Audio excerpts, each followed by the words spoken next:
Hello, everyone, and happy Tuesday once again. Thank you for joining us once again. I am here with Sarah. This is a beautiful day because we're going to be together for a few moments. And a week ago, last Sunday, I talked a little bit about Lorretta LaRoche because I find her very amusing, very enlightening, and quite funny as well. So today, I'm going to share with you a little portion of her book, Lorretta LaRoche, Relax. You may only have a few minutes left. But this little section that I'm going to share with you is from the section in the book called Relationship Killers. How many of you like to control your mate? How many of you want them to do exactly things the way you want them done? Right. And do you think that your mate feels the same way about certain things in your life? Absolutely. Well, this is where I'm going to pick up in Lorretta LaRoche's book, chapter Relationship Killers. She says, I think it's time we all lightened up and realized that we can't control each other's behaviors or alter each other's personalities by dissecting every little thing with gender speak. Indeed, we should read, investigate, and educate ourselves to understand our differences. But you have to agree that if you did everything many of these books that you might choose to read told you to do, you would have a 24-hour job. You'd end up too tired for a relationship. One of the most desirable things you can work toward as a couple is the ability to laugh together, and often. As my husband and I age, we have learned to let a lot of things go and to giggle at ourselves and each other in a light-hearted way. Or maybe it's because we're more tired, and in the long run, we've realized that all gender differences aside, we actually like each other. We might even love each other a lot. So here's what she calls the ABCs of relationships. Accept other people for who and what they are. Be kind and considerate. Create a loving atmosphere. Don't criticize. Extract the best from each other. Forget about belittling your mate. Grow together. Hang out with positive people. Invite your loved ones into your heart. Celebrate your love often with words of encouragement, support, and delight. Catch your significant other doing something right. Motivate your mate to be who he or she is, not who you want him or her to be. Laugh in bed as often as possible.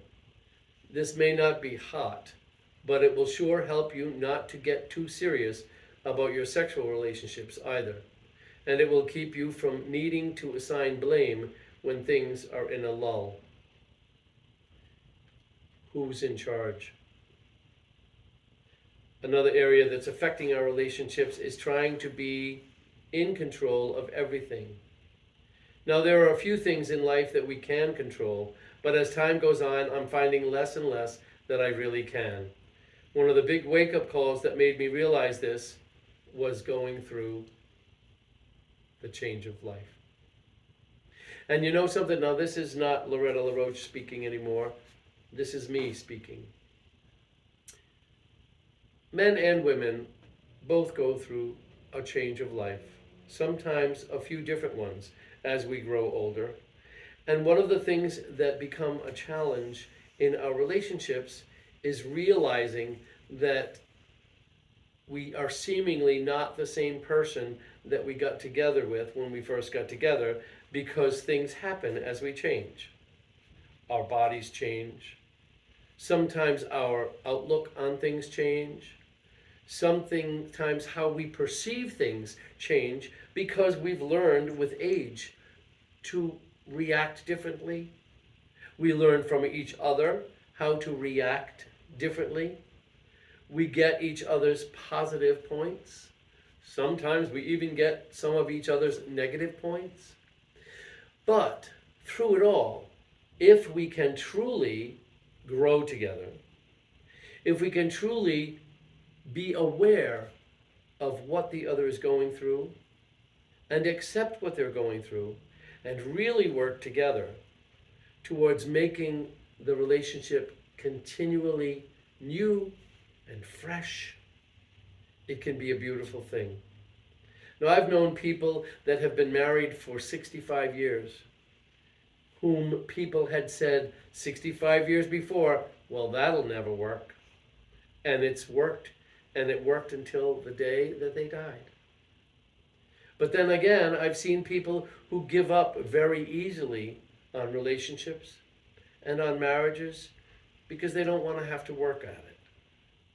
And I understand that sometimes there are situations that can cause relationships to break. Some things that you just can't work through together. But many of the things that cause people to break up are things that could have been worked through together, as a couple, as a family, seriously working towards respecting each other, accepting each other the way that they are, and loving each other. But when we invite God into the mix of all of our relationships, not just our mates or our husbands or our wives, but every relationship in our lives, when we invite God into that mix, we see things so very differently. So next time you're frustrated with someone, try to invite God into your heart and into your mind and say, how would God handle this? How would God want me to handle this? Step back, take a breath, revisit the situation, and always remember to tell each other, even if you're frustrated or upset, that you love each other. Remembering that God loves us as well. That's all for today, folks. Have a beautiful day. I love you.